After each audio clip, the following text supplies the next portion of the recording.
And welcome to Internet Traffic Kings. I'm John Fondy, the Big Faboo, and we're back for another episode. Thank you so much for taking the time to join us.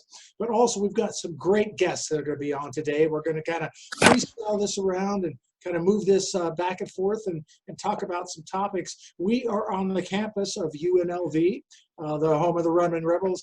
And I tell you, right, there's nobody in the building. The campus is completely closed, which is really kind of poignant for us now because it seems like we're going to start seeing a lot more informational topics as well as entertainment topics that are taking place via the internet, and people doing a lot of work from home and doing a lot of work in their pajamas. And this may be kind of maybe a new trend that we're going to go, and we're seeing a lot of that here in Las Vegas from the entertainment side because everything's shut down here. There's a not open for business sign on the Las Vegas Strip, and there's just nothing going on here. But business does have to keep going on, and we're going to keep this economy going by being able to do exactly what we're doing. So I do want to introduce our executive producer, the Click Father from Rapid Response Marketing, and Kevin DiVincenzi. Welcome, man.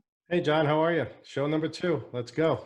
That's right. We kind of just jumped into it. Want to thank the folks at Webmaster Radio for monitoring us. Now Brasco's kind of working the safety net for us here, but we're going to record this, we're going to edit it, and got show number 1 done. And we talked a little bit last week about what you've been doing, the fact that you've increased your family and you're kind of really starting off into some new ventures. So recap us a little bit on what you're doing up there, and we'll move on for more information on show number 2. Sure. I mean, basically, we just pivoted the whole business. We're focusing on a lot more pay-per-call because people are at home more. So that's really where we're focused right now, is pay-per-call offers and things that we can get good response rates on. So, and you mentioned that now people are just sitting at home. They're not doing much. So they're opening Right. their mail. They're from a mailbox, but from the inbox standpoint as well. So we're seeing that trend changing. Yeah, emails going up, postal mail response rates, and also inbound telephone calls. People actually picking up the calls are going up quite dramatically. We're going to talk a little bit about ad revenues and what's going on with those a little bit later on in the show as well. But so we've got Bennett Kelly. He's going to be with us here today. It's always a lot of fun talking with him, listening to him, hearing what he has to say. Thank you, John. And Tom Coolidge, a good friend of ours for a long, long time, has been with us, and he's kind of hung in there in the business. And Tom, we could tell some stories of some of the things that we've done together as well. Yeah, for sure. Go way back. It's crazy. Go way back to a lot of conventions and stuff like that. But Kevin, let's kind of jump back to you a little bit. You've really kind of kept your position here as one of the top internet marketers that are out there, but you've changed your business model a little bit as well. Yeah, it's evolve or die at this point, John. So you have to just keep pivoting, and that's exactly what we're doing in the market. I mean, we're very blessed to be in internet marketing where we can change our business model and still keep people employed and still do marketing. But there's a big drop in the market as far as cost, which also brings a big opportunity. I think Thomas is going to cover that a little bit later. There's a huge opportunity for marketers right now because a lot of the big brands are just not spending. Well, they're not spending. Everybody's, as we talked about last week, people are just kind of hoarding their cash. That's correct. Not really necessarily knowing what to do with it. But of course, one wrong move could wipe out that cash. And so everybody kind of turns to people like you and Tom and Bennett and all of us to make that right move. And Kevin, you do a lot of consulting, a lot of advising as well too. Tell us a little bit more about that. Yeah, we do consulting one-on-one and high-level deal negotiation, all in the internet marketing realm. So if somebody is looking to do a traffic buy, we can advise them on it as far as traffic sources, what they should be paying for the traffic, et cetera. So we do that on an hourly basis. Well, and I think the thing is like we said before, if you're going to do something, make sure that you're going to do the right thing. Mm-hmm. And I mentioned last week with in Bennett's case, don't try this at home. Don't think you can figure it out in a day, because Kevin, you've been doing it for 40 years, and Bennett, you've been doing it 24, John. Don't age me. Stop it. Bennett's been doing it for 40 years. Come on now. You're fantastic this year for 40 years. Right? It's 30 years this year. Are you really? Congratulations. Yeah, that's true. And so anyway, as we're kind of switch gears here a little bit and talking about the fact that now people are reinventing themselves. The unemployment rate was below 3%, and now it's actually up to 30%. They say by the summer it's going to hit 32% unemployment rate. It might even go higher. Yeah, it's not a good position to be in. The other challenge, and Bennett can probably weigh in on this, is the CARE Act is enticing people not to work. So even people that can work are like, hey, I'm actually getting unemployment plus that new $600 bonus that they're incentivizing people for weeks. So it's giving people the excuse not to work, which is not the right thing for the economy, in my opinion. Well, I think one of the things we can encourage people that are watching this is think about taking this time when you've got the time and maybe you've got the money to think about reinventing yourself and get involved in what is going to stick around for a long time, which is the internet marketing, internet selling, and now's a good time to do that. And of course, Bennett can talk to you about the law and what to do with that. Kevin, you and Thomas about how to get started. And the main thing is to get started and set some goals, and set some results so we can track that. Well, it's funny because a lot of my friends in the business that I'm talking to, I'm like, hey, how you doing? And it's like, oh, I'm so bored. And I'm like, why are you so bored? This would be a great time to work on yourself or to work on something you haven't had the time before, instead of, sitting in front of Netflix or being bored. It's as I said last week, everything's resetting itself. It's like Mother Nature's taking a reset. It's a great time to build the things in your life that you didn't have time or didn't take the time to do. And reevaluate their lives, reevaluate the way they work, how they spend their family time after this is all over, because they're forced right now to do a reset. There's not a choice. And I think that's the one thing is to just don't do nothing. Take advantage of this time. It's almost like, you wake up one morning and somebody says, go check your mailbox because there's a $10,000 check in there for you. So don't go to the candy store. Take advantage of investing that, not only in yourself, but in your time, as well. So anyway, Kevin, you're buying a lot of traffic.Ell us about that. Yeah, we're still buying a lot of media between Google, Bing, and we're working with Verizon Media again now as well.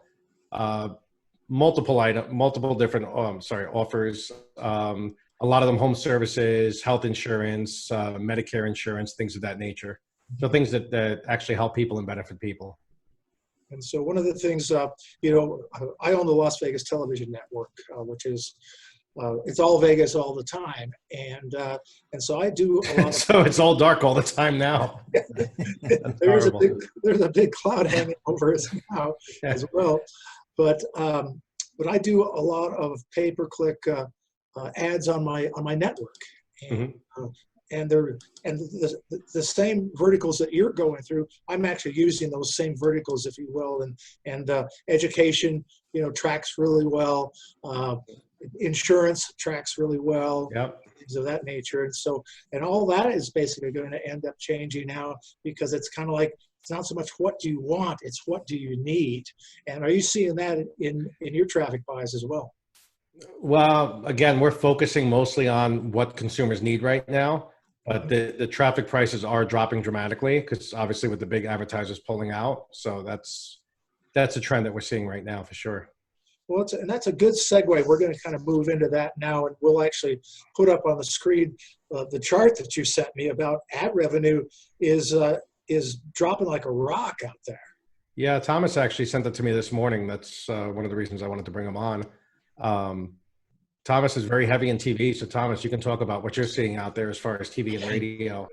There's some big buying opportunities as far as radio and television are concerned, because in the local market, you have a lot of auto dealerships are a big driving factor and buy a lot of media. You have big retail on a national and local market as well. So obviously they're pulling down all of their media. There's pretty much a price collapse happening. We've been hearing from stations throughout the country that normally wouldn't contact us, and there's a lot of deals to be had because they just have a lot of minutes available at an extremely reduced rate. as well. In the meantime, though, these retailers and these auto shops, et cetera, are just kind of recalibrating and figuring out what they're going to do from a marketing and advertising aspect. And it's a good time for certain brands to take advantage of this. I mean, if they've already switched to having an online presence, and they've switched to like online ordering, that's good for them. If they haven't, people are going to be forced to. I think if you're a business owner and you're sitting at home right now, you should really take stock of what it looks like for your entire business operations. I mean, as you have more and more people work from home, maybe it's time for those businesses to make a switch, get rid of their overhead in traditional commercial real estate, and start, maybe they can function with people at home, and then they go to once or twice a week just renting a conference room and having people come to the office. So I think there's major changes happening, lots of opportunity. We're still heavy in the legal space. We see a lot of opportunity where we can spend the same dollars and get anywhere from 30 to 50% more frequency, more volume, which is lowering our overall cost per call and cost per acquisitions. So there's definitely some unique opportunities. But again, on the other side, these businesses have to be in a position to do it.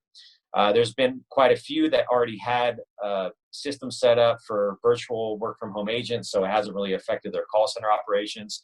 You can really see it for people that weren't really set up for that, because they're basically dropping all of their marketing. And when that happens, and you have competitors within the same space, you're going to have somebody who's smart enough to they're going to increase their spending and take away market share from people that are forced to get off. And that's happening online as well, because across the board, there's less competition. So in any bid market, that means that the cost per click or cost per view or CPM is going down. So, I mean, we're positioned to take advantage of the opportunities. We were positioned a lot during the last recession, and we did quite well just based on our business model. And again, there's a lot of unique opportunities here. So within our network, there's a lot of people that have the means and the capital to take advantage. So I don't know how big the window will be. I have to imagine that probably in 6 to 7 weeks from now, you'll start seeing people forced to come back to some of their more traditional marketing efforts, because they have to get back that market share.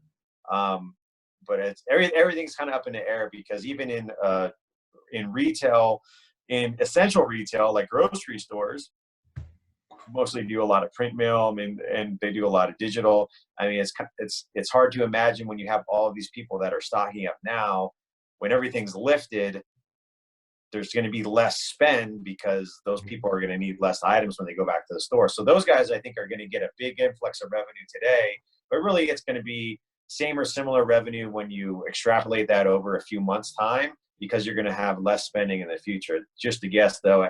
At this point, everything is just a guess, because we can't even understand the full impact of this. But again, going back to radio and TV, there's a lot of opportunities right now for businesses that can, one, take inbound phone calls that have either work from home staff or virtual offices.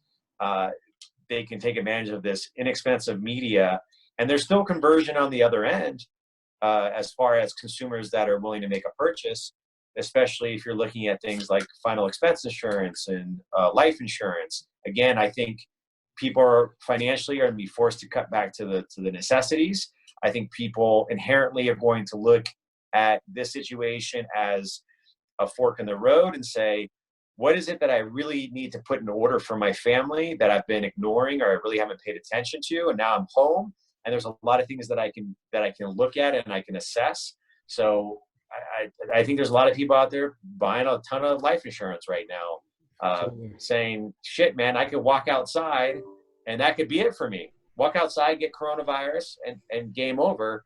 And I don't have anything set up for my family. So now they're reassessing things, which I think ultimately will be good, but it's really horrifying to consider the extent of this thing from a financial standpoint.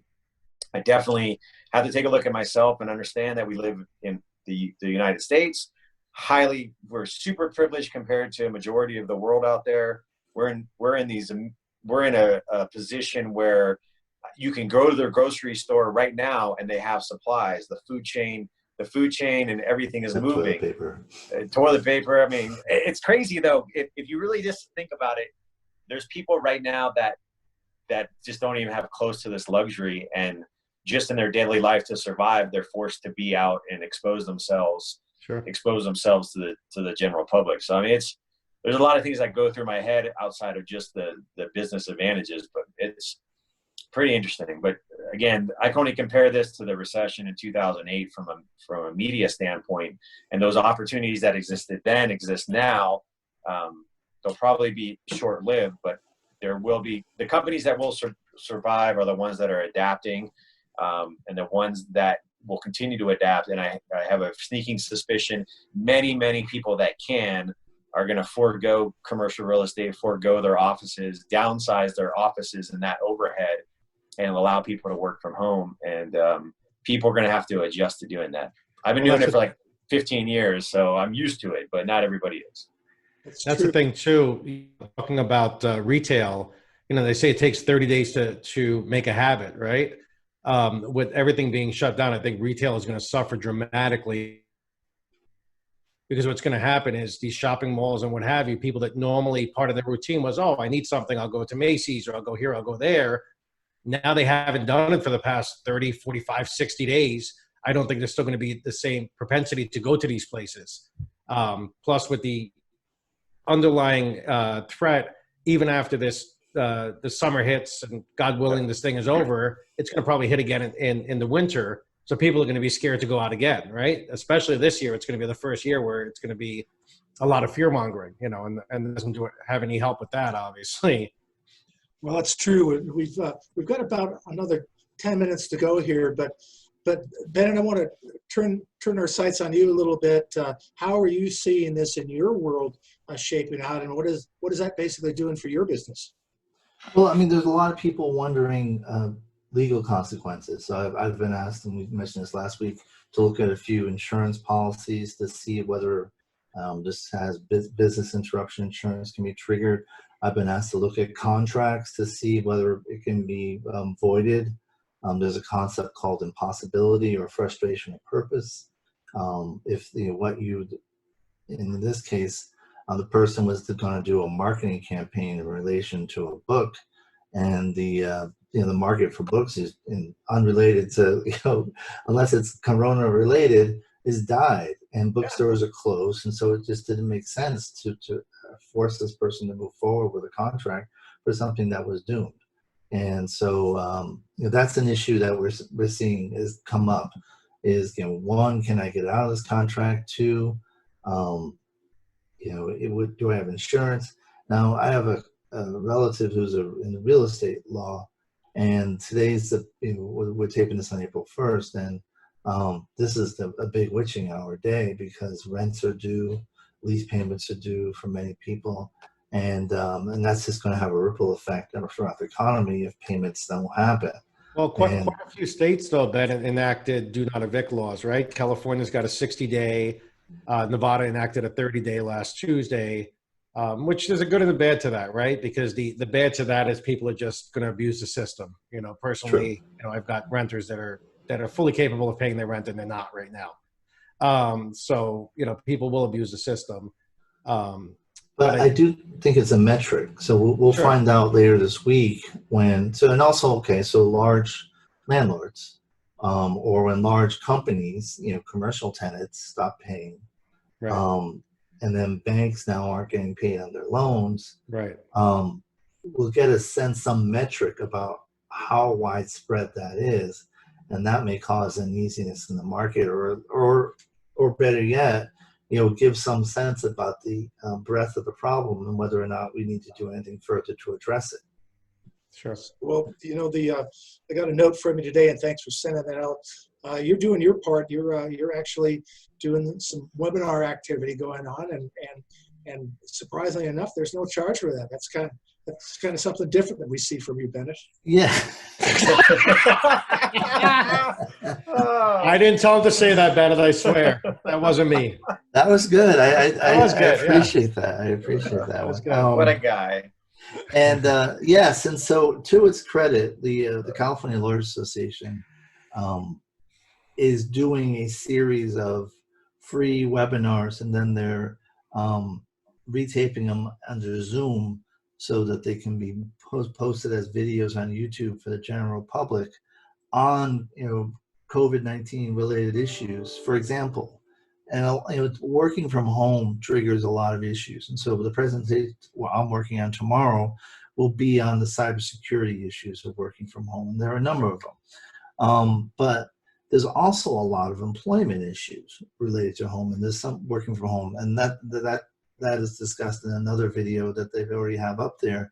And so if you just go to California Lawyers Association page on YouTube, they have the videos. But for example, working from home, if you have hourly employees, you need to have some mechanism where you can monitor the hours they work. And so Well, those are issues that have to be considered. in Kevin's case, his employees don't do any work, so they don't need to clock in anyway. You're just on a roll today, John. I love it. Hey, we've got just a few minutes left. Kevin, did you get a hold of Rick, or what's the story with Rick? Yeah, Rick's was going to do today, but then I told him we'll move it to next week because I figured we had Thomas on already, and Thomas is very long-winded, so I figured. Yeah, that's true. Got to catch my breath here. That's right. But let's take it around the curve here one time, and Kevin, we do that segment of tell us what we should know and